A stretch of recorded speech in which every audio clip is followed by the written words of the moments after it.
కొంచెం విప్పిన నెమలికి మళ్ళీ తొలకరి జల్లుల మేఘం మళ్ళీ అలజడి హృదయం మాడిన కూచిపోడి రంగుల దిద్దిన బొమ్మకు మళ్ళీ కవితలు వత్తిన పుస్తకం మళ్ళీ సంతోషంలో ముత్తుగా ఈ అమ్మాడి ఆరారు ఋతువుల అందం ఒకటిగా కలిపి వింతలు ఏడు పక్కకు జరిపే కొత్తగా పుంతలు తొక్కెను ఈ అరవిందం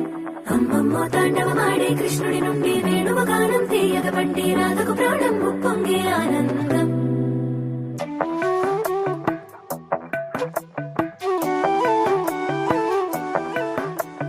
మధురము కదా ప్రతొక నడక నీతో కలిసేలా తరగని కథ మనదే కనుక మనసు మురిసినిలా ఉసురేమో